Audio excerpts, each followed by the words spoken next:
Уважаемые коллеги, добрый день. Здравствуйте. Мы с вами практически каждый день в контакте по поводу той проблемы, которой сейчас занимаемся с особым вниманием. Весь мир этим занимается, к сожалению, до сих пор, имея в виду коронавирусную инфекцию, ее распространение. Вчера только коллеги докладывали, позавчера. Я сейчас тоже смотрел последние цифры. И у нас в стране, и применительно по отдельным регионам, и у наших соседей за рубежом, в целом картина ясная. Тем не менее, хотел бы попросить Татьяну Алексеевну с этого и начать, а именно доложить о текущей ситуации с коронавирусом и вакцинацией, включая прививочную кампанию против гриппа. Мы знаем, что и эта проблема, к сожалению, нарастает, и не обращать на это внимания невозможно. Пожалуйста, Татьяна Алексеевна, прошу вас. Уважаемый Владимир Владимирович, уважаемые коллеги, добрый день. Эпидемиологическая ситуация с распространением новой коронавирусной инфекции и других сезонных вирусов имеет тенденцию к усложнению. Более месяца мы наблюдаем устойчивый рост заболеваемости, и на сегодняшний день число выявленных новых случаев COVID-19 за сутки приближается к 35 тысячам. Такие высокие цифры на сегодняшний день обусловлены распространением инфекции по всей территории Российской Федерации. Это особенность этого подъема заболеваемости, в отличие от предыдущего сезона, и одновременно сложность, которая создает огромную нагрузку на систему здравоохранения. Кроме того, подъем заболеваемости в этом году начался с высоких ежесуточных цифр, причинами которых явилось несоблюдение ограничительных мер и недостаточные темпы вакцинации. По итогам прошедшей 41-й недели 2021 года показатель заболеваемости в Российской Федерации составил 151,4 на 100 тысяч населения. Это на 15,5% выше, чем недели ранее. 19,2% случаев приходится на Москву, Московскую область и Санкт-Петербург, и 65,2% случаев приходится на остальные регионы страны. Превышение среднероссийских показателей заболеваемости зарегистрировано на сегодняшний день в 35 регионах. Рост заболеваемости наблюдается во всех возрастных группах, но в первую очередь нас беспокоят, конечно, граждане 60 лет и старше. На сегодняшний день в Российской Федерации развернуто 276,5 тысяч коек, из которых 66,1% оснащены подачей кислорода. На утро вчерашнего дня в целом по стране было занято 86,6% коек. В 40 регионах уровень занятости превышает среднероссийский. В 27 регионах занятость коек составляет более 90%, но сложнее всего ситуация в Ставропольском крае, Республике Адыгея, Челябинской, Орловской, Амурской, Самарской, Саратовской областях, где занятость коек превышает 95%. Особую тревогу вызывает продолжающийся рост смертности от COVID-19. В последнее время мы ежедневно теряем более 1000 наших граждан. Ну, это страшные цифры, потому что за ними стоят жизни наших близких людей и, к сожалению, ушедшие безвозвратно. Наиболее критическая ситуация со смертностью, госпитализацией и долей тяжелых больных, находящихся на искусственной вентиляции легких, отмечается по всем этим показателям в Курской области, Республике Коми, Оренбургской области, Республике Татарстан, Воронежской, Новгородской, Волгоградской, Самарской, Саратовской, Челябинской, Свердловской, Омской, Томской, Кировской, Амурской областях, республиках Северная Осетия, Алания и Мордовия. Ситуация достаточно серьезная в Ивановской, Смоленской, Магаданской, Сахалинской областях, Карачаево-Черкесской республике и Бурятии. Хочу особо подчеркнуть, что тяжелое течение заболевания и смертность отмечаются среди тех, кто не был вакцинирован, и мы об этом докладывали вам и в прошлый раз, Владимир Владимирович. В особой зоне риска здесь тоже находятся граждане старше 60 лет и страдающие хроническими заболеваниями. Для того, чтобы как-то остановить развитие этой ситуации, в 79 регионах постановлениями главных государственных санитарных врачей введена вакцинация отдельных категорий граждан, которые имеют наибольший контакт с населением. Мы видим постепенное наращивание темпов вакцинации, однако этого пока недостаточно. В соответствии с вашим поручением, Владимир Владимирович, которое прозвучало в рамках послания Федеральному собранию, необходимо было осенью этого года достигнуть показателей коллективного иммунитета. Нами эти показатели установлены на уровне 80%. И наша цель, и цель регионов – обеспечить достижение доли взрослого населения, имеющего иммунитет против ковид, с учетом уже переболевших, не менее 80%. На сегодняшний день в целом по стране этот показатель составляет чуть более 45%. Регионы-лидеры по достижению показателей коллективного иммунитета – это Московская область, Москва, Республика Тыва, Чеченская Республика, город Санкт-Петербург, Чукотский автономный округ, Республика Карелия и Белгородская область. Худшим образом ситуация обстоит в Республике Дагестан, Кабардино-Балкарской Республике, Камчатском крае, Республике Татарстан, Томской области, Ставропольском крае, Карачаево-Черкесской Республике, Республике Адыгея и Челябинской области. В то же время хочу обратить внимание регионов на необходимость своевременного и качественного обращения граждан по вопросам вакцинации на портале государственных услуг. Мы фиксируем достаточно большое количество обращений граждан, но которые своевременно не рассматриваются и, соответственно, попадают в отсроченные листы ожидания. А во многом речь идет в том числе о записи людей на прохождение вакцинации. Вот такое большое количество обращений граждан, не обработанных своевременно, отмечается в Санкт-Петербурге, Воронежской области, Республика Татарстан и Башкортостан. Кроме того, я хотела бы обратить внимание на качество рассмотрения обращения граждан, потому что это тоже имеет существенное значение. На прошлой неделе на портале «Стоп Коронавирус» мы начали еженедельную публикацию данных о вакцинации взрослого населения и достижении коллективного иммунитета, как в целом по стране, так и в регионах. Это нам нужно для того, чтобы обеспечить оценку происходящего в каждом регионе. Это своего рода ориентир. Уважаемый Владимир Владимирович, на прошлом совещании мы докладывали о некотором наборе мер, которые мы считали необходимым реализовать. Мы их реализовали, но этих мер недостаточно для того, чтобы среагировать на ту ситуацию, которая сегодня развивается, и переломить те негативные тенденции, которые мы сегодня видим в развитии ситуации. Правительством Российской Федерации совместно с регионами в течение прошлой недели и на этой неделе в начале были проведены соответствующие консультации и выработаны дополнительные меры, которые мы хотим представить на ваше рассмотрение. Прежде всего, в соответствии с решением вчерашнего заседания Координационного совета при правительстве под руководством председателя правительства, обращаюсь к вам, Владимир Владимирович, с предложением о введении на всей территории Российской Федерации с 30 октября 2021 года по 7 ноября включительно 2021 года нерабочих дней.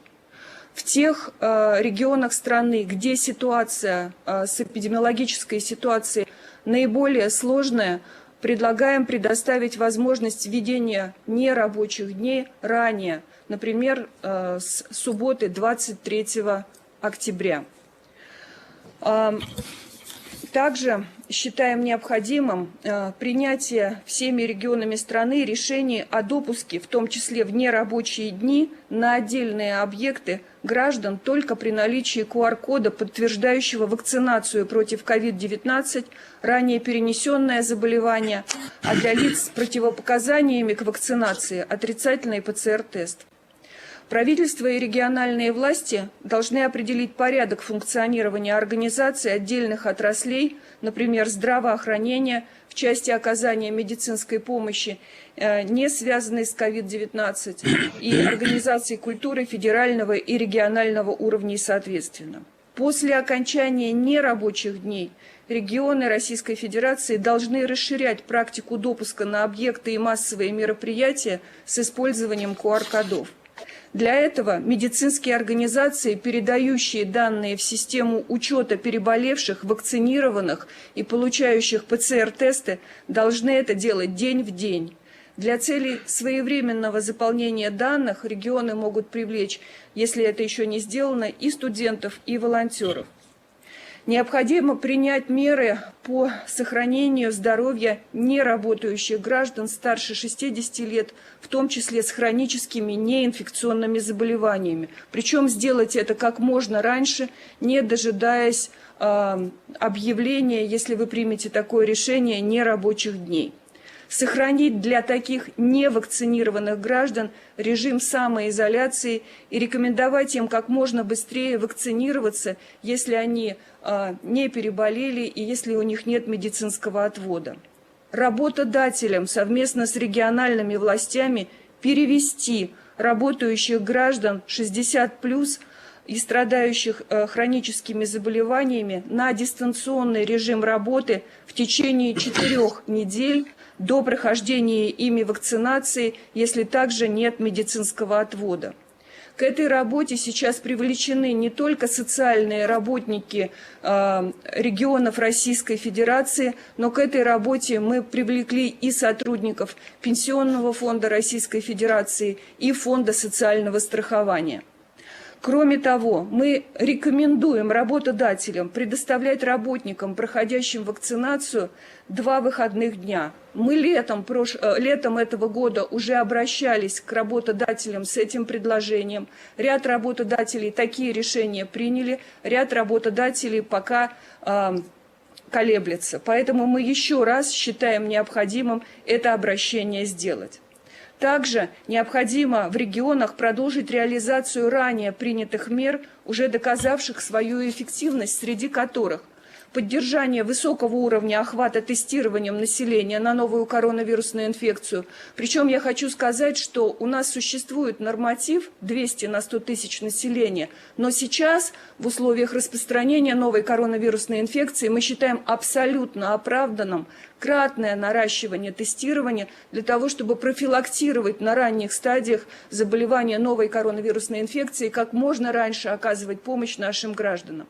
Наращивание темпов вакцинации, в том числе переболевших более полугода назад и повторной вакцинации привитых более 6 месяцев назад. Здесь же также рекомендуем наращивать вакцинацию больных, наращивать вакцинацию против гриппа, в первую очередь тех граждан, которые уже перенесли новую коронавирусную инфекцию или вакцинировались против нее, а также детей.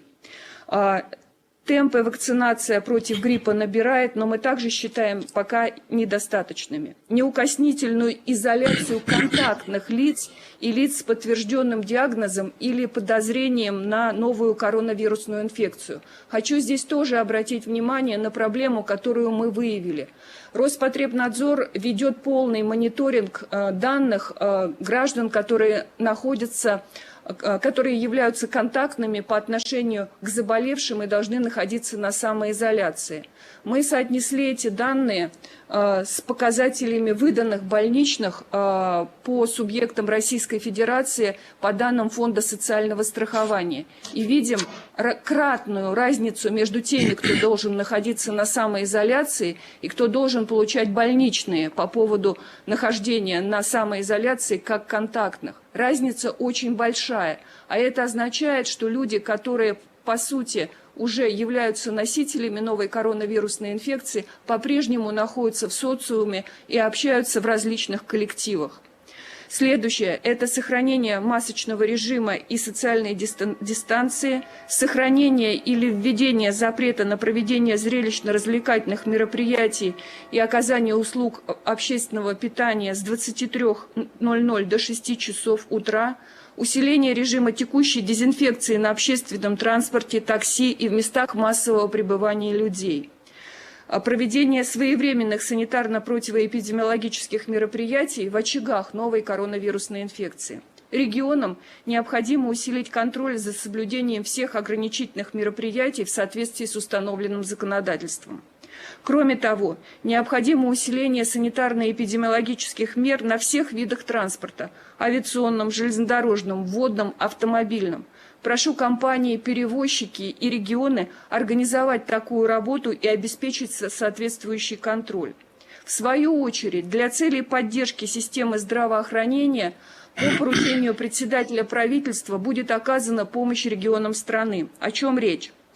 Первое. Выделение 56 миллиардов рублей на поддержку системы обязательного медицинского страхования. Второе.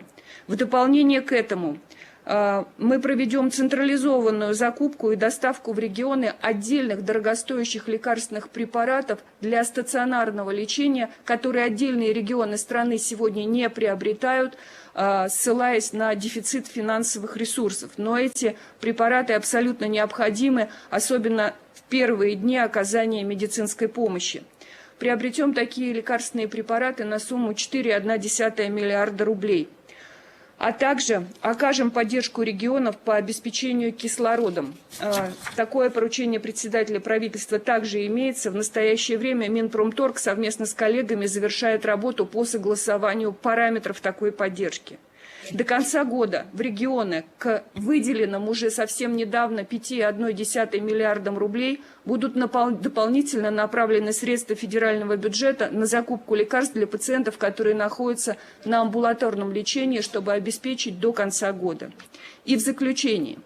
На портале «Стоп Коронавирус» наряду с вакцинацией на прошлой неделе опубликована тепловая карта, еженедельно отражающая напряженность эпидемиологической ситуации в разрезе регионов, исходя из разработанных нами критериев. Это сделано в том числе для того, чтобы каждый гражданин понимал ситуацию в своем регионе и при планировании поездок осознанно принимал решения о целесообразности путешествия в другие регионы. Сейчас и в период нерабочих дней большая просьба к нашим гражданам воздержаться от поездок в другие регионы, чтобы не осложнять эпидситуацию и не увеличивать нагрузку на медицинскую систему конкретных регионов. Уважаемый Владимир Владимирович, мы понимаем сложность этих мер, мы понимаем реакцию граждан, которая, возможно, последует на нерабочие дни, но предлагаем эти меры со всей ответственностью за жизнь и здоровье наших граждан, потому что мы все прекрасно с вами понимаем, что ничего дороже, чем человеческая жизнь, на сегодняшний день нет. Поэтому просим поддержать и спасибо за внимание. Спасибо. Естественно, такие предложения, такие действия будут связаны и с определенной нагрузкой на бизнес. Я знаю, и вы сейчас об этом тоже упомянули, правительство готовит соответствующие решения по поддержке бизнеса в этих условиях. Пожалуйста, Андрей Романович, просил бы вас доложить поподробнее. Спасибо большое, уважаемый Владимир Владимирович, уважаемый Михаил Владимирович, уважаемые коллеги. В соответствии с вчерашним поручением Михаила Владимировича, данное на Координационном совете, мы отработали набор таких мер. Прежде чем доложить, хочу сказать о наших оценках масштаба проблемы в экономике. Мы внимательно изучили опыт введения ограничительных мер в отдельных регионах, включая введение QR-кодов, в том числе в Москве. Сегодня есть, как мы считаем, достаточно точные оценки снижения оборотов и выручки у предприятий, которые попадают под основной удар, прежде всего оказывающих персональные услуги населению, таких как культура, спорт, гостиницы, общепит, бытовые услуги. И в целом это сокращение составляет 25-30%, если говорить о суточном, о падении кассовых оборотов в сутки. В отдельных отраслях, в отдельных регионах оно больше. Скажем, в Москве в период введения QR-кодов в общепите падение составило почти, среднесуточное падение составило почти 35%. В целом по стране, если вот эти данные распространить на страну, то потери оцениваются примерно 4 миллиарда рублей в сутки. И, соответственно, в расчете на двухнедельную паузу, на двухнедельные нерабочие дни, это порядка 60 миллиардов рублей. Хочу подчеркнуть, что это без учета непродовольственной торговли. Непродовольственная торговля – там отдельная ситуация. Если нужно будет, я ее коснусь. Мы там пока не предполагаем введение каких-то особых дополнительных мероприятий. Что мы предлагаем? Первое. В пострадавших отраслях, где представлены в основном предприятия малого и среднего бизнеса, так же, как мы это делали весной прошлого года, осуществить единовременную выплату грантов в объеме 1 МРОТ на одного занятого. Это потребует около 27 миллиардов рублей, охват составит порядка 2 миллионов человек, и, соответственно, это покроет примерно половину выпадающей выручки в наиболее пострадавших отраслях. Технически схема выплаты таких грантов отработана. Мы предлагаем, если будет поддержана сама идея, осуществить заявительный принцип, так же, как это делалось весной прошлого года, осуществлять сбор заявок через Федеральную налоговую службу дистанционно. Прием заявок может быть организован, начиная с 1 ноября. Мы предлагаем по 15 декабря, чтобы в этом году завершить всю кампанию. А сами выплаты могли бы осуществляться с 15 ноября, с учетом праздников, до 31 декабря. Но вообще, начиная с 15 ноября, выплаты могут осуществляться и будут осуществляться в случае поддержки этой идеи через 8 рабочих дней после поступления соответствующего заявления. Кому мы предлагаем быть получателем таких грантов? Это предприятия, которые функционируют в отраслях спорта, гостиничном бизнесе, общепите, сфере дополнительного образования, бытовых услуг, культуры, организации досуга и развлечений и некоторых других. Вторая мера, которая предлагается, или вторая группа мер, это возобновление программы кредитной поддержки. Это так называемая программа ФОД 3.0, которая действовала с марта по июль текущего года. И сейчас выдача кредитов прекратились, но сама программа продолжается, поскольку образовалась задолженность. Почему мы считаем, такую кредитную программу нужно вести дополнительно к однократной этой единовременной грантовой поддержке? Потому что с помощью грантов мы закроем прежде всего выплату средств на заработную плату, но предприятия в наиболее пострадавших отраслях, столкнувшись с падением выручки на 25-30% и больше, могут ощущать серьезную нехватку дешевой ликвидности. Прежде всего для уплаты налогов, аренды, коммунальных платежей и так далее.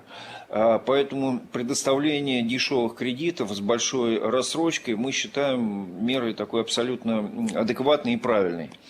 Каковы параметры такой кредитной программы? Объем предоставляемого кредита – это 1 МРОТ на одного занятого умножить на 12 месяцев. Это предельный объем, который может быть получен. То есть, скажем, малая компания с численностью до 250 человек может получить кредит примерно до 40 миллионов рублей. Что, в общем, конечно, должно хватить на уплату налогов и всех других платежей. При этом 6 месяцев – это так называемый грейс-период. когда предприятие вообще не будет осуществлять никаких платежей по кредиту, ни процентных платежей, ни погашения кредитов. После 6 месяцев, еще в течение 12 месяцев предприятие будет погашать кредит равными долями по очень льготной процентной ставке, которая будет, если будет поддержана эта идея, будет установлена в размере 3% годовых. Соответствующие ресурсы, которые потребуются для субсидирования, мы сейчас отработали, и в следующем году понадобится где-то порядка 8 миллиардов рублей для субсидирования, 7-8, сейчас цифра уточняется, охват, который мы планируем осуществить с помощью этой программы, это где-то примерно 1,2 миллиона человек. Что очень важно, хотел бы это подчеркнуть, что предоставление этих кредитов мы предлагаем увязать с сохранением численности работников, так же, как это было в рамках программы ФОД 3.0. То есть на всем протяжении вот этого периода обслуживания программы, обслуживания этих кредитов, численность работников не должна снижаться больше, чем на 10%. То есть 90% работников должно сохраняться. Если предприятие ежемесячно должно отчитываться в банке, если предприятие, и это должно быть записано, мы предлагаем записать в кредитный договор. Если предприятие нарушает это условие, то оно автоматически выпадает из программы и начинает тогда платить полную рыночную ставку, которая будет составлять где-то порядка 10% годовых. Мы считаем на сегодняшний день возможным ограничиться пока этими двумя мерами. Мы осуществляем, естественно, развернули мониторинг ситуации по каждому из регионов. Если нужно, предложим дополнительные меры, но пока предложили бы ограничиться вот этими. Спасибо, доклад закончил. Хорошо, ладно. Действительно, ситуация, связанная с коронавирусной инфекцией, складывается сложная в стране. Темпы распространения эпидемии во многих регионах за последнее время значительно выросли. Вы сейчас, уважаемые коллеги, назвали цифры статистики, при этом уровень вакцинации граждан остается, к сожалению, пока невысоким, что во многом и предопределяет быстроту распространения инфекции. Очевидно, в этих условиях требуются адекватные оперативные меры реагирования властей. И наша главная задача – максимально защитить жизнь и здоровье граждан. Насколько это возможно, минимизировать негативные последствия от опасной инфекции. А для этого сейчас прежде всего важно сбить темпы ее распространения и, конечно, дополнительно мобилизовать резервы и возможности системы здравоохранения, которая в настоящий момент работает в состоянии высочайшего напряжения. Вот я, повторяю, уже сказал в начале, смотрел то, что происходит в соседних странах. У нас не должно быть такого, что в некоторых европейских странах мы наблюдаем с большим сожалением и с тревогой, когда люди не могут попасть в больницу по несколько часов и суток иногда. Их содержат даже на аппаратах ИВЛ в каретах скорой помощи. Так некоторые не добираются до больницы. Мест не хватает. Я прошу вас сделать все, чтобы ничего подобного в нашей стране не происходило. Что для этого нужно сделать? Первое. Нужно расширить объемы тестирования, чтобы своевременно выявлять инфицированных. Вот мы с Анной Юрьевной разговаривали по-моему, пару дней назад. Пока медленно происходит тестирование. Протестировали человека, он идет, если он заболел. Он же не знает, что он болеет. У многих это не проявляется никак в начале болезни. Контачат, контактные лица появляются. Потом поздно обращаются в этой связи. Нужно тестирование совершенствовать и увеличивать. Это позволит обеспечить самоизоляцию и самих заразившихся, и людей, которые находились с ними в контакте. Тем самым разрывать цепочку распространения вируса. Я обращаю внимание коллег в регионах. Ни в коем случае нельзя что-то занижать, приукрашивать картину. На сегодняшний день сегодняшняя ситуация это опасно и безответственно. Реальная ситуация все равно видна по статистике. По статистике госпитализации, по уровню смертности. Нужно понять очевидную вещь. Имейте в виду, что мы должны к этому относиться следующим образом. Если в субъекте федерации выявляется большее количество новых заболеваний, совсем не значит, что местные власти плохо работают. Это говорит о том, что работа региональных властей, наоборот, по профилактике, по предупреждению распространения болезней организована не на бумаге, а реально и в целом эффективно. Это отражает эффективность работы региональных команд, а не наоборот. Я обращаюсь сегодня ко всем нашим гражданам. Дорогие друзья, если у вас кто-то в семье заболел, то и вам необходимо получить больничный и тоже остаться дома. Даже если дело не в проворот, как у нас в народе говорят. Тем не менее, нужно это сделать. И вы тем самым не допустите дальнейшего распространения инфекции. Не будете подвергать риску своих знакомых, друзей, коллег по работе. Я прошу Минздрав постоянно отслеживать, как идет выдача таких больничных в регионах. А власти субъекта федерации прошу контролировать самоизоляцию таких граждан. Сделать это естественно, нужно деликатно, с уважением к людям. Второе. Повторю, сейчас особенно важно сбить пик новой волны эпидемии. В этой связи, с учетом сложившейся обстановки, безусловно, поддерживаю ваше предложение, уважаемые коллеги, об объявлении по всей стране нерабочих дней с сохранением за работниками заработной платы в период с 30 октября по 7 ноября включительно. Вместе с тем, понятно, что в каждом субъекте федерации эпидемиологическая ситуация складывается и развивается по-разному, имеет свою динамику и тенденции. Исходя из этого, главам регионов предоставлено право, мы об этом с самого начала договорились, когда начали бороться только с эпидемией, предоставлено право устанавливать дополнительные меры. В данном случае дополнительные можно установить нерабочие дни, не дожидаясь 30 октября.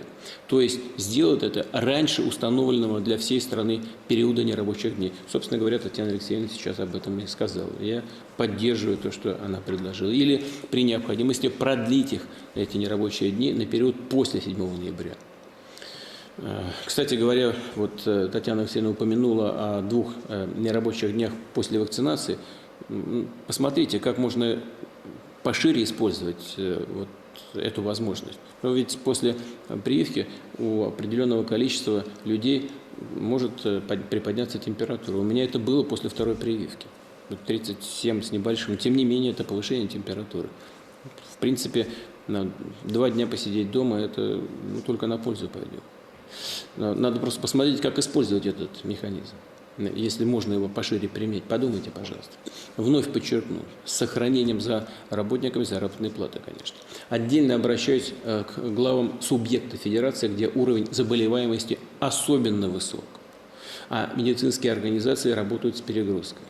Проведение консультаций со специалистами, проведите эти консультации со специалистами, обстановку оцените, пожалуйста. Если требуется, принимайте решение о введении нерабочих дней уже с этой субботы, с 23 октября.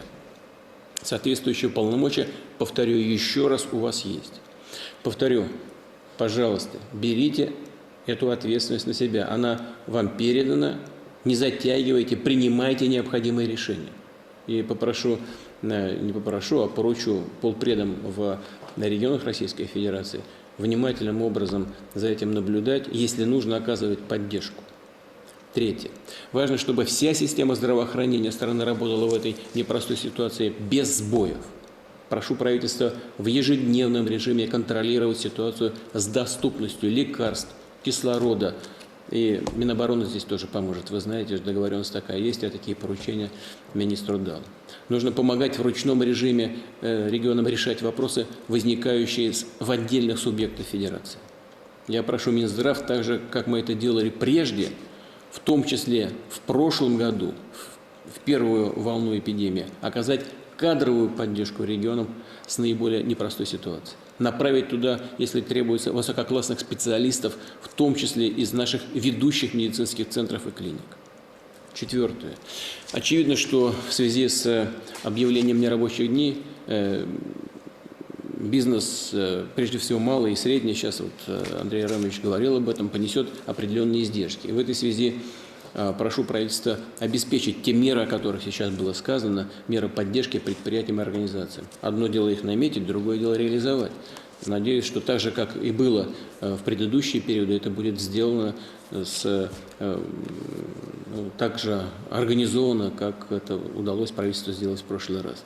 Надо учитывать опыт прошлого года, который показал, как мы знаем, свою высокую эффективность. Это в том числе оценки самих предпринимателей. Мы знакомы с этим.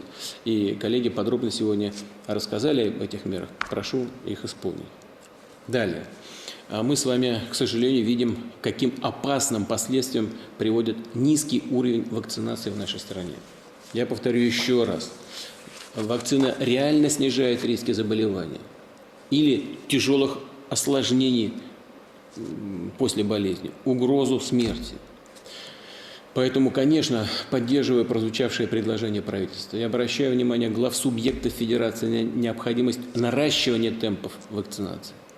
И, конечно, еще раз призываю всех наших граждан активно прививаться. Речь идет о вашей защите, о вашей безопасности, о жизни, в конце концов, о здоровье ваших родных. И вы знаете, я вот смотрю по своим близким людям, по своим друзьям. Иногда даже, честно говоря, странно, вот эти разговоры странными являются. Я помню, в самом начале спрашиваю некоторых своих там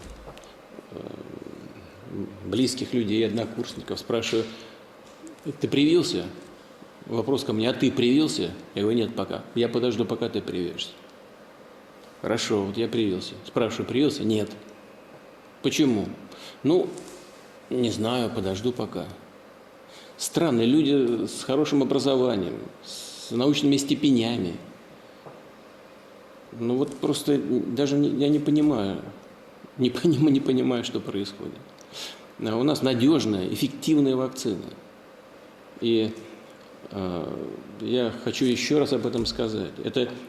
У нас только два способа пройти через этот период: переболеть или вакцинироваться. Но лучше вакцинироваться. Зачем дожидаться болезни и тяжелых ее последствий? Пожалуйста, проявите ответственность. Примите все необходимые меры для того, чтобы защитить себя, свое здоровье, своих близких. Вот на эту часть мы закончим. Давайте перейдем к текущим вопросам. И хотел бы предоставить слово Чученко Константину Анатольевичу. У нас закончилось формирование единого государственного реестра записей актов гражданского состояния. Это уже такая современная работа в этой сфере.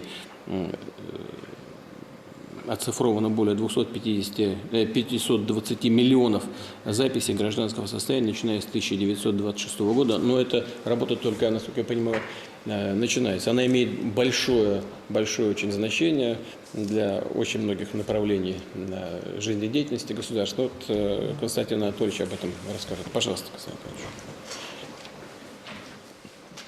Уважаемый Владимир Владимирович, уважаемый Михаил Владимирович, уважаемые коллеги, как вы уже сказали, уважаемый Владимир Владимирович, в декабре прошлого года совместно с Федеральной налоговой службой и органами ЗАГС была завершена работа по формированию и наполнению единого государственного реестра записи актов гражданского состояния.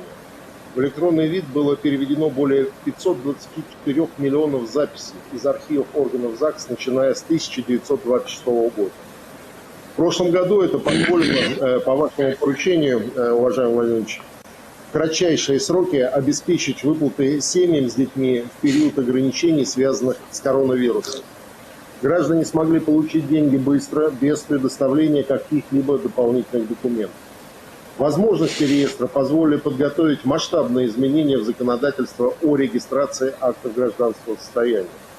Так, Минюстом России был разработан федеральный закон, которым предусматривается внедрение экстерриториального принципа предоставления государственных услуг органами ЗАГС. Закон принят в июле этого года и вступит в силу с 30 декабря 2021 года. Раньше в большинстве случаев необходимо было обращаться в ЗАГС по месту наступления события, например, по месту рождения ребенка, по месту жительства или по месту хранения актовой записи. Только вступить в брак можно было в любом ЗАГСе. Новые изменения в законодательстве устраняют такое ограничение. Гражданин также сможет обратиться в любой орган ЗАГС для регистрации рождения, смерти, расторжения брака, усыновления, перемены имени, независимо от того, где он находится. Также в любом ЗАГСе можно будет получить справки и повторные свидетельства, внести изменения и исправления в актовые записи, провести восстановление и аннулирование таких записей. Кроме того, в настоящее время Минюстом России завершена подготовка нормативной базы для реализации суперсервисов рождения ребенка и утрата близкого человека. Это позволит регистрировать рождение и смерть без личного обращения в органы ЗАГС. Достаточно будет направить заявление через портал государственных услуг. Медицинские свидетельства о рождении или о смерти будут поступать в электронном виде из единой государственной информационной системы в сфере здравоохранения в личный кабинет гражданина и прикрепляться к его заявлению. При необходимости получить свидетельство в бумажном виде можно будет в любом удобном для гражданина ЗАГСе. Организации, которым необходимы сведения о рождении или о смерти для предоставления своих услуг, например, для записи ребенка в детский сад или снятия с учета по месту жительства, будут иметь возможность самостоятельно проверить эти данные без участия гражданина. Оба сервиса заработают после того, как будут обновлены необходимые информационные системы и отлажено их взаимодействие. Например, запуск суперсервиса рождения ребенка запланирован на март 2022 года. Высокий уровень цифровизации сферы ЗАГС создает перспективы для новых решений в этой области. Сегодня законом предусмотрена выдача в бумажном виде свидетельств, которые удостоверяют регистрацию актов гражданского состояния. Вместе с тем, одним из основных подходов в развитии Института госуслуг является постепенный отказ от бумажных документов. С 1 января этого года свидетельства о госрегистрации актов гражданского состояния исключены из перечня документов так называемого личного хранения. Теперь их не нужно предоставлять при получении госуслуг.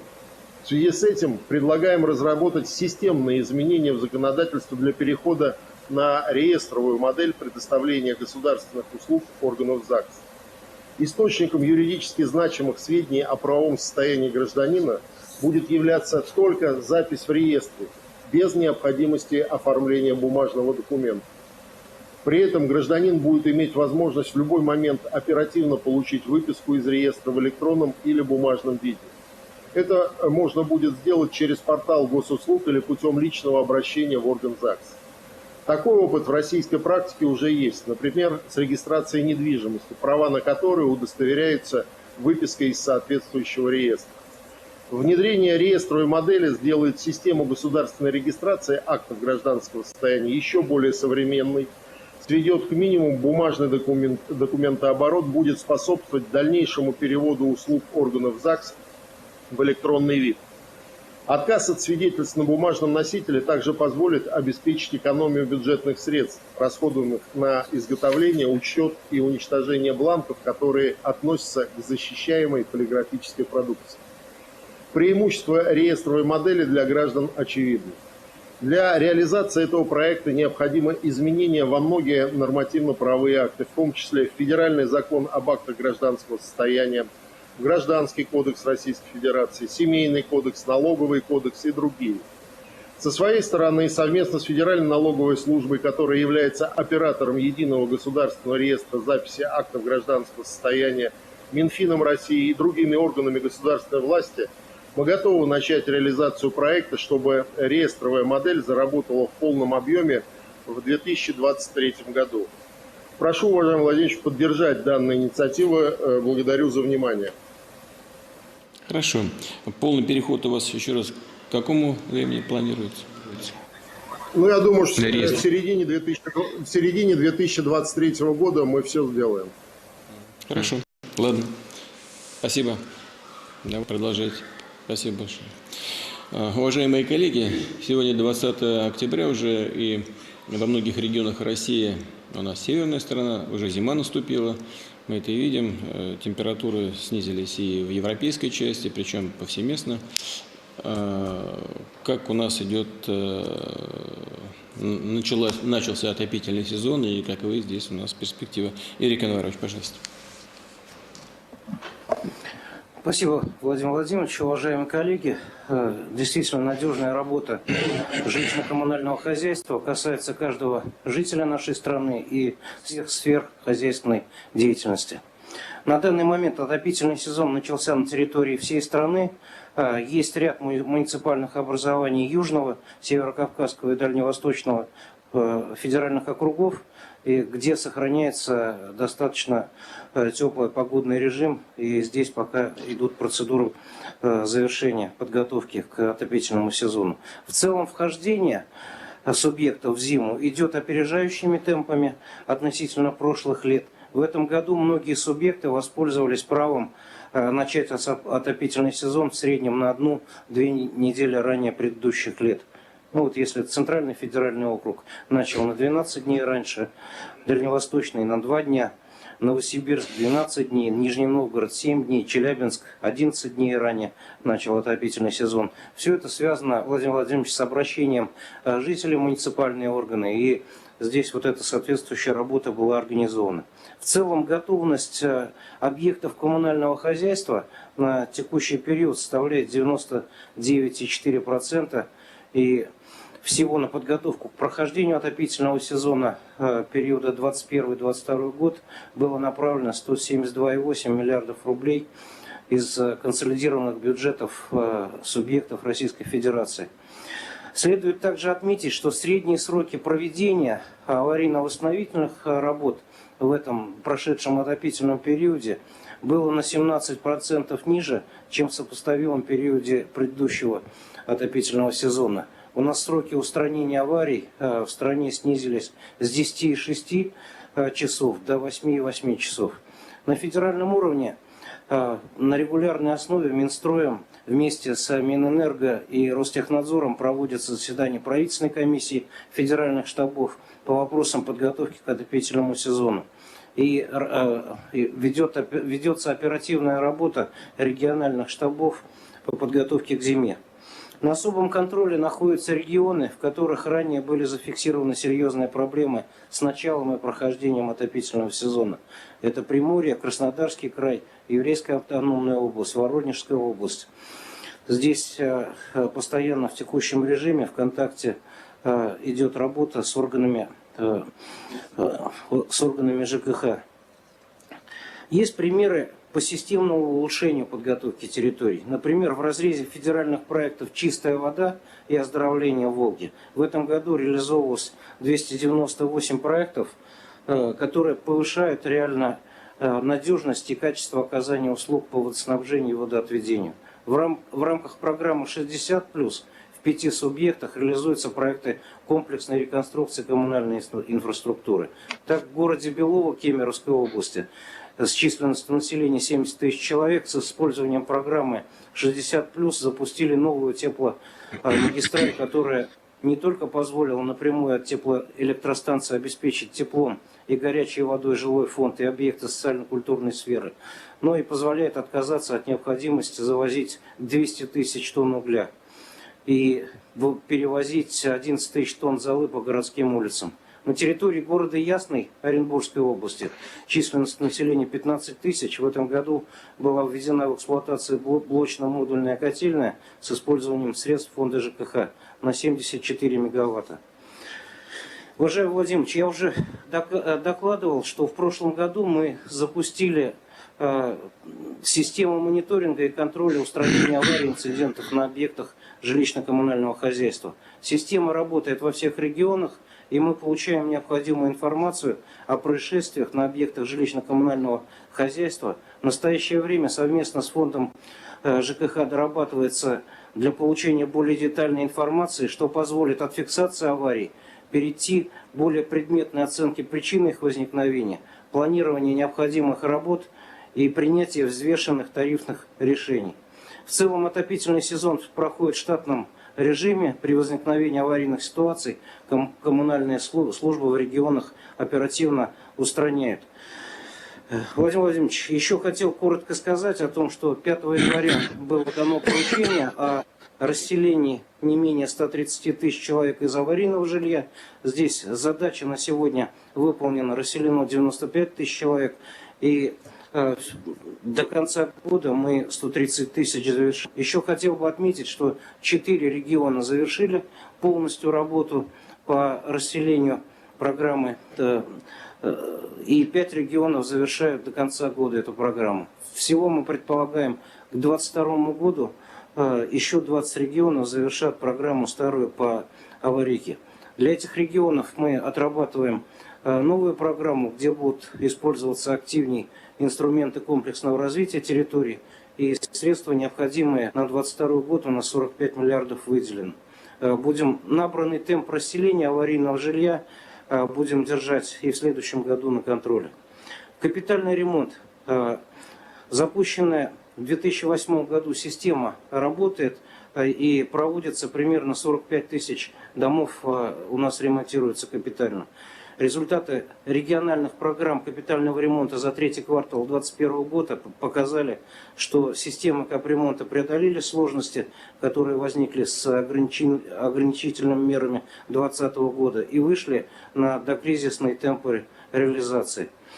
В заключение хотел сказать также, что сегодня мы отрабатываем по поручению вашему и правительства заявки на инфраструктурные бюджетные кредиты. У нас 214 проектов на 481,1 миллиард поступили заявки, из которых 69 проектов суммой 100 миллиардов рублей направлены только на развитие коммунальной инфраструктуры. Также завершается разработка необходимой нормативной базы для запуска механизма предоставления фондом реформирования ЖКХ поддержки коммунальным предприятиям с привлечением средств Фонда национального благосостояния. Данные меры позволят нарастить темпы модернизации коммунальной инфраструктуры и обеспечивать более безаварийную работу и прохождение осенне-зимнего периода. Спасибо, доклад закончен.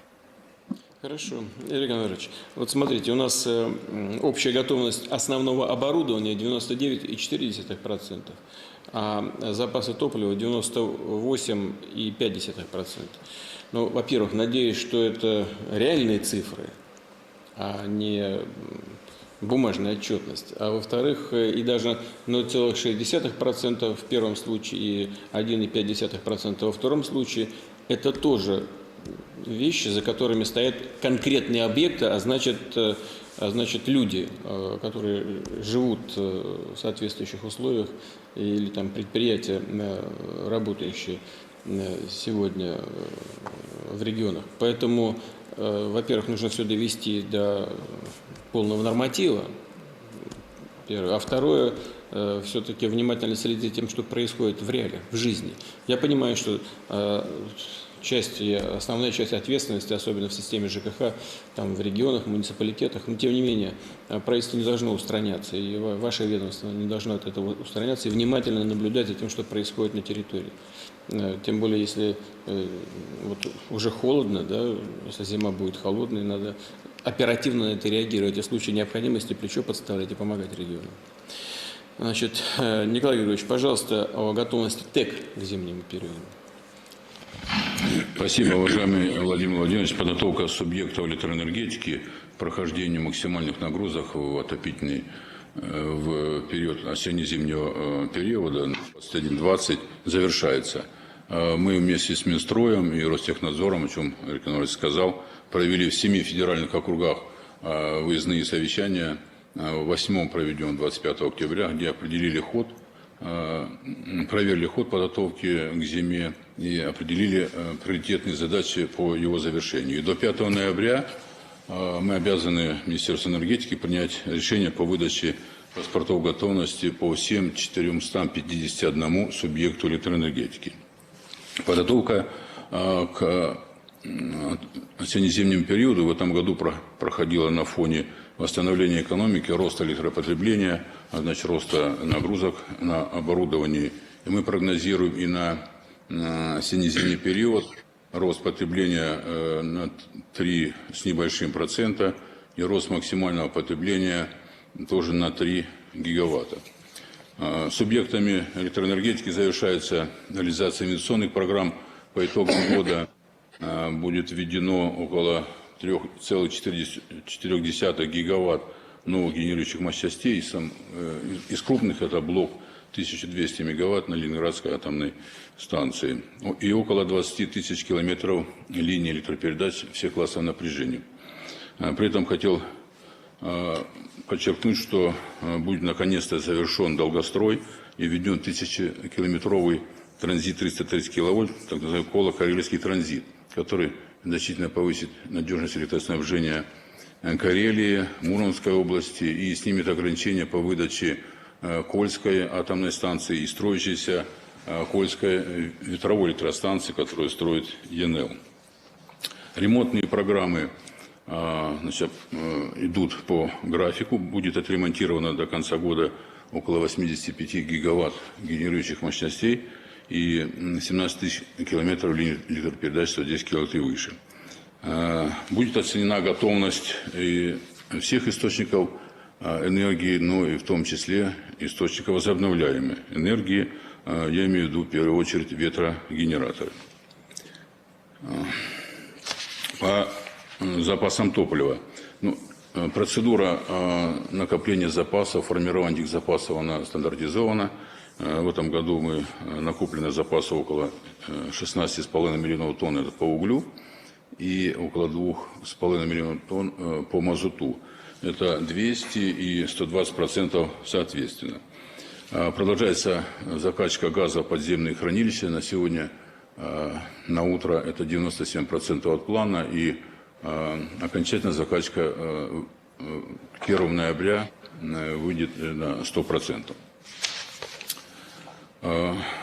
Подготовка к осенне-зимнему периоду этого года была осложнена многочисленными аномальными погодными условиями, чрезвычайные ситуации, связанные с циклонами, ураганами, наводнениями, подтоплениями, пожарами, селями. Они, конечно, осложняли работу топливно-энергетического комплекса, приводили к отключению потребителей. Особенно это было в регионах Дальнего Востока, Сибири, Северного Кавказа, юга страны. Всего было зафиксировано таких событий около 47, это с потерей энергоснабжения населения 20 тысяч человек и больше. Аварийность в целом за 9 месяцев этого года по генерирующим объектам и по магистральному сетевому комплексу она на уровне прошлого года. Что касается распределительных сетей, то она фиксируется рост около 2%. Вместе с тем в отдельных регионах, таких как Краснодарский край, Республика Дагестан, Республика Крым, Сахалинская область, Приморский край, Псковская область, Тверская область, показатели роста аварийности выше от 15 до 190%. Аварийность текущего года достоверна и верифицирована. Этот рост аварийности обусловлен двумя причинами. Первое – это высокий износ оборудования, в том числе сетевого. Он обусловлен, конечно, недофинансированием ремонтных инвестиционных программ. Дефицит финансирования возникает в связи с установлением тарифов ниже экономически обоснованных, а также большим объемом задолженности. Кроме того, по некоторым регионам тарифы уже достигли рост тарифов предельных значений, и дальше повышать тарифы невозможно, потому что это снижает инвестиционную привлекательность региона. Вторая причина – это увеличение экстремальных погодных условий. Сегодня мы считаем, что необходима адаптация как энергетики, включая электросетевой комплекс, так и системы подготовки к осенне-зимнему периоду под новые климатические условия. Это уже учащенное количество ураганов, циклонов и других аномальных явлений, или там экстремум по температурам, что в сторону повышения, что в сторону понижения. Электросетевой комплекс, который зачастую спроектирован и построен в 60-е, 70-е годы прошлого столетия, он не рассчитан на такие климатические условия, поэтому аварийность та, которую мы наблюдаем. А есть еще особенности по южным регионам. В этом году максимум потребления по объемной энергосистеме юга, он был летом выше на 1 гигаватт, чем зимой. Это означает, что нужно менять значит, подходы к подготовке к зиме и, возможно, некоторые ремонты проводить уже, наоборот, зимой, а не летом. Выходом из этой ситуации, помимо мероприятий по повышению платежной дисциплины и принятия сбалансированных тарифных решений, является реализация точных программ повышения надежности. Такие программы повышения надежности сформированы по 10 субъектам. Это Республика Северного Кавказа, Республика Дагестан, Республика Ингушетия, Чеченская Республика, Псковская, Архангельская, Мурманская, Новгородская, Тверская области, Приморский край и, конечно, Сахалин, по которому не так давно, как в воскресенье, пошел очередной циклон, и опять с повреждением линий, с погашением потребителей. По некоторым регионам реализация таких программ уже началась. По оставшимся остается открытым вопрос финансирования за счет нетарифных источников. Регионы самостоятельно с такой задачей не справятся, нужна федеральная поддержка. Будем продолжать работу в этом направлении. Уважаемый Владимир Владимирович, в соответствии с вашим поручением проводим системную работу по сокращению количества территориальных сетевых организаций, основываясь на требованиях обеспечения надежности и качественного электроснабжения конечных потребителей. К сожалению, темпы консолидации сегодня низкие. И остро стоит вопрос, особенно в регионах, где аварийность довольно высокая, а небольшие сетевые организации, конечно, не справятся с оперативной ликвидацией аварий. У них не хватает ни материально-технических ресурсов, ни квалифицированного персонала. И сегодня из 1680 территориальных сетевых организаций уже сейчас 84 могут быть лишены статуса из-за несоответствия минимальным требованиям и около 400 из-за невыполнения показателей надежности. Наибольшее количество таких организаций в Пермском, Приморском крае, Оренбургской области, Свердловской области, Архангельской и Мурманской областях. Некоторые регионы искусственно затягивают процесс и даже допускают появление новых территориальных сетевых организаций. Министерство энергетики подготовило изменения в части ужесточения подхода к критериям ТСО. Такие сейчас изменения, они в правительстве рассматриваются. Надеюсь, что мы к концу года примем такие корректировки, что позволит нам усилить такую работу. И последнее, Владимир Ильич, энергосистема России сегодня работает в синхронном параллельном режиме с энергосистемой 11 стран. И иногда локальная, особенно надежность, в период максимальных нагрузок зависит, конечно, от выполнения нашими партнерами технических требований, которые определены в договорах о параллельной работе. Особую озабоченность вызывает работа сегодня с энергосистемой Казахстана. Неплановое отклонение объема перетока достигает гигаватт, 1,5 гигаватта. Это сказывается на работе наших электростанций, потому что они используются, первое, в неэффективных режимах, второе, мы зачастую вынуждены их оперативно включать в работу. Ситуация осложняется тем, это открытая информация, что аварийность оборудования, генерирующего в Казахстане, высокая. Кроме того, у них рост потребления происходит сегодня около 6%, связано это с работой майнинговых ферм, которые ушли из Китая. Продолжим работу и в двустороннем режиме, а также используем электроэнергетический совет стран СНГ и, кроме того, межправкомиссии. Но прогнозирую в целом, что в этом году такой процесс начался, что мы увеличим поставки и в Китай, Монголию, и в Латвию, и в Эстонию, и, скорее всего, заявлены будут поставки и в Казахстан после снятия ограничений по импорту перетока и в Украину. Принята в российской энергетике практика подготовки к осенне-зимнему периоду максимальных нагрузок и проверка такой готовности. Она позволяет нам обеспечить надежное прохождение максимум нагрузки, и мы продолжим, как Министерство энергетики, осуществлять контроль за деятельностью компании и оперативно реагировать на нештатные ситуации. По докладу у меня все. Спасибо. Да. Николай Григорьевич, вы сейчас тоже упомянули об этом по поводу территории. И, конечно, мы с вами это знаем, тоже обсуждали это неоднократно. Нужно, конечно, особое внимание уделить территориальным сетевым компаниям. которые очень часто не справляются с нагрузками. И в этой связи, конечно, нужно продолжить работу по консолидации сетей, имея в виду и фактически бесхозные. Такие тоже, к сожалению, есть. Да, значит, они, как правило, подходят к небольшим населенным пунктам, но там тоже люди живут, поэтому нужно... Понятно, еще раз, я применительно и к вашей епархии хочу это сказать, что это не ваша прямая обязанность, тем не менее, наша общая прямая обязанность обеспечить нормальное прохождение зимы для всех граждан, вне зависимости от того, там, в чем формальном ведении находятся эти сети. Поэтому я вас прошу на это обратить особое внимание. Ну и, конечно, что касается повышения платежной дисциплины, тоже одна из сторон всего комплекса этих вопросов, поэтому прошу вас продолжить эту работу. И консолидация сетей – важное направление. Спокойно, ритмично нужно это делать для того, чтобы обеспечить безусловную эффективность работы сетей. Спасибо большое. Ну, мы не в безвоздушном пространстве находимся, и то, что происходит на мировом энергетическом рынке, так или иначе отражается и на нас. В этой связи хотел бы попросить Александра Валентиновича Новака доложить о том, как складывается обстановка на основных рынках. Спасибо, уважаемый Владимир Владимирович. На газовом рынке сохраняется достаточно напряженная ситуация. И это связано в первую очередь с тем, что сохраняются на достаточно высоком уровне цены. Сейчас в Европе в среднем цены колеблются около $1000, 1100. А в Азиатско-Тихоокеанском регионе там с премией примерно $1200 за 1000 кубических метров газа. Надо отметить, что с начала этого года цены выросли на газ примерно в 3,5 раза.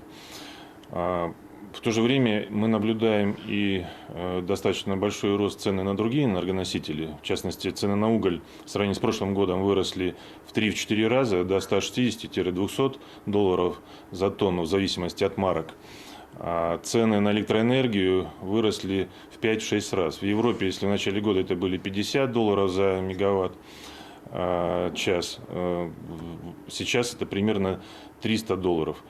Владимир Ильич, вы очень подробно и четко обозначили причины такой ситуации, которая сложилась на газовом рынке во время выступления на российской энергетической неделе. И здесь, конечно, безусловно, это те факторы, которые касаются низкой заполненности подземных газовых хранилищ и ускоренного восстановления мировой экономики после пандемии, как следствие переориентирования катарского и американского сжиженного природного газа в Азиатско-Тихоокеанский регион. Я хотел бы отметить, что по этому году в Китае, например, ожидается рост потребления газа около 17%. Такая ситуация около 18% в Южной Корее, а в целом по Азиатско-Тихоокеанскому региону 7-8% дополнительный будет рост спроса на газ. Ну, конечно, на ситуацию влияет и собственная добыча в Европе, которая падает, а также, конечно, ключевым фактором является и та политика, которая сегодня реализуется в последнее время, европейская политика, связанная с переориентацией долгосрочных контрактов на биржевые спотовые цены на газ. В результате мы имеем несбалансированный рынок, неэффективная политика привела к разбалансировке спроса и предложения. Уважаемый Владимирович, хотел бы отметить, что вот мониторинг, который мы ведем, показывает о том, что такая текущая ситуация негативно складывается на деятельности предприятий, которые работают в смежных отраслях и на глобальной цепочке прежде всего. Мы что видим? Мы наблюдаем значительное сокращение на сегодняшний день производства азотных удобрений и закрытие мощностей нефтегазохимической промышленности. На сегодняшний день в Европе остановлено порядка 40-50% аммиачных мощностей. Это очень высокий уровень, который привел к увеличению цен на азотные удобрения в 2 раза на сегодняшний день. И если говорить, там, например, где это происходит, например, значительно сократили свое производство норвежский производитель Яра, это один из крупнейших производителей удобрений. В Литве производитель азотных удобрений Ахема, германский БАСФ, нидерландский производитель удобрений OCI. Также остановлен полностью одесский Припортовый завод – это второй по величине на Украине завод по производству и выпуску аммиака и карбамида. Частично закрыли свои мощности также предприятия «Остхим» в Украине. И, конечно, мы что видим? В результате и роста цен, и сокращения в целом производства удобрений, мы видим риски нового витка роста цен на сельскохозяйственную продукцию. Так рынок уже на сегодняшний день оценивает текущую ситуацию. Если же говорить о влиянии роста цен на электроэнергию, о котором я сказал выше, на текущую экономическую ситуацию, то здесь я хотел бы отметить, что мы наблюдаем во многих странах банкротство поставщиков газа и электроэнергии. Рост цен, который произошел на электроэнергию и газ, сегодня уже привел к банкротству, например, в Великобритании 12 поставщиков, которые обслуживают около 1,5 миллиона домохозяйств. Причем эта тенденция, она продолжается, и мы видим, что страдают не только те отрасли, которые я назвал, приостанавливают свою деятельность и металлургические предприятия, которые используют в своей деятельности электроэнергию в значительной части. Например, это производители цинка, например, это те же сталелитейщики. Например, крупный производитель цинка из Бельгии сократил выпуск продукции на 50% на 3 своих заводах в Нидерландах, Бельгии и Франции. Но не только на эти отрасли влияет. На сегодняшний день уже мы видим, что, допустим, в Китае из-за дефицита электроэнергии закрыто около 160 предприятий текстильной и легкой промышленности.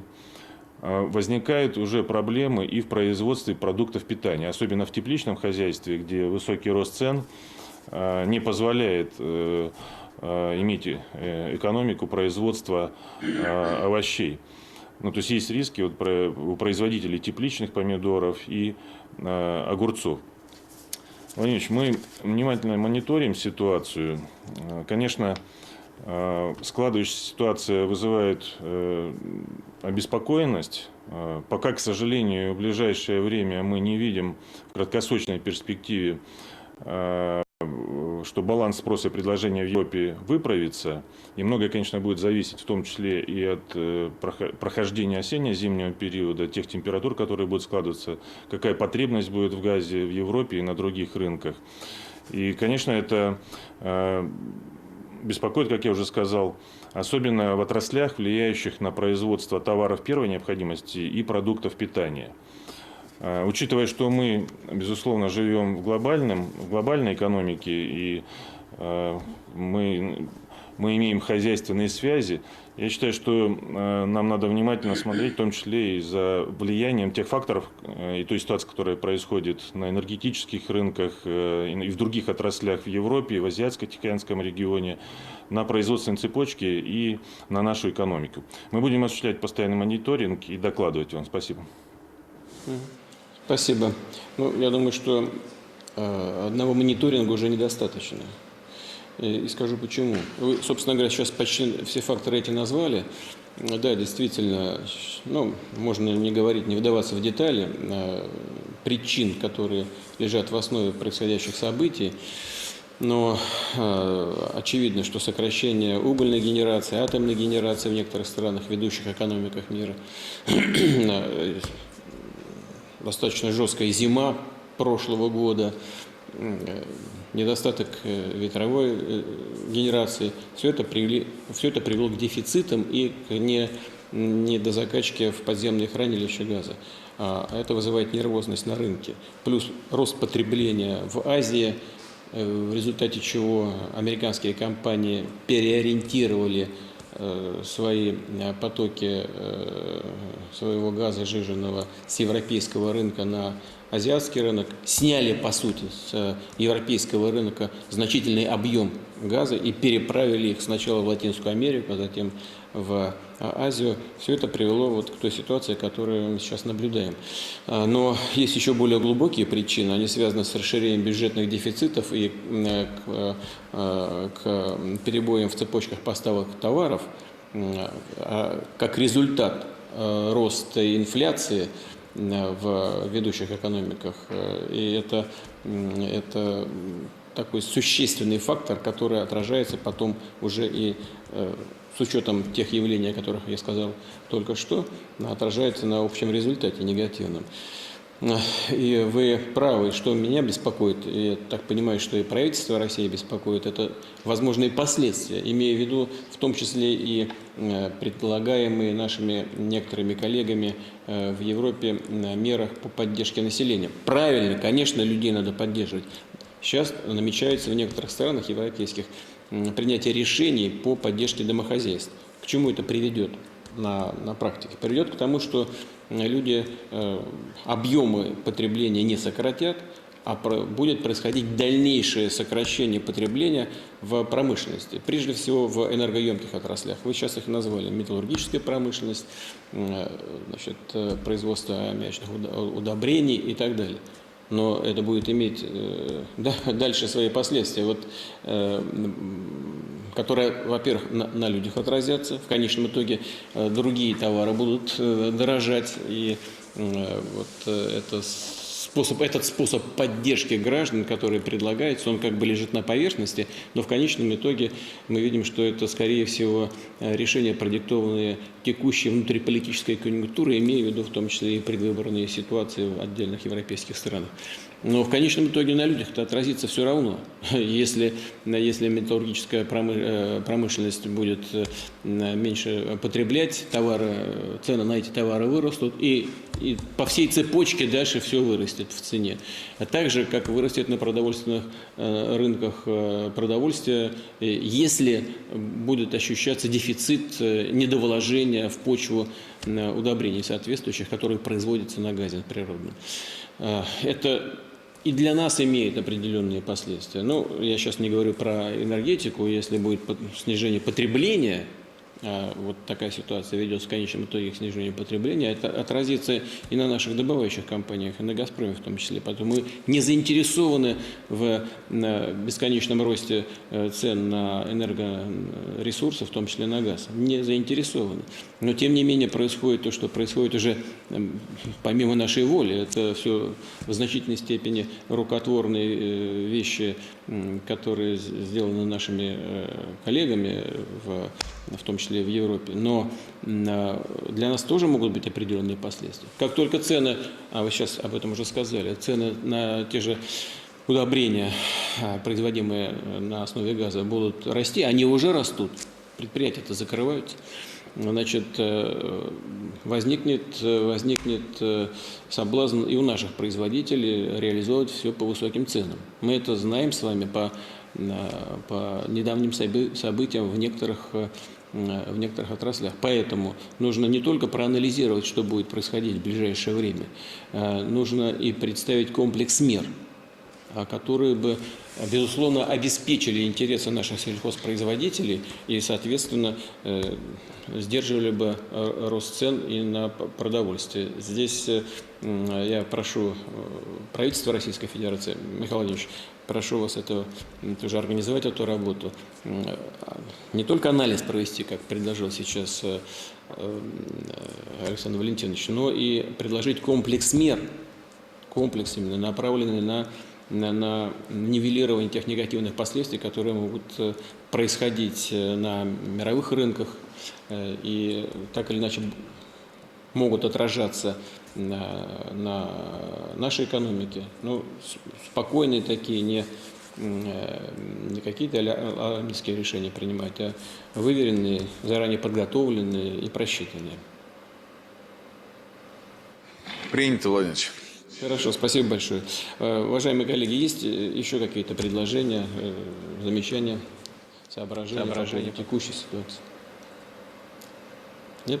Все, тогда будем заканчивать. И в соответствии с тем, что было сформулировано в начале нашей встречи, мною сегодня будут подписаны необходимые нормативные документы. Спасибо большое. Всего хорошего.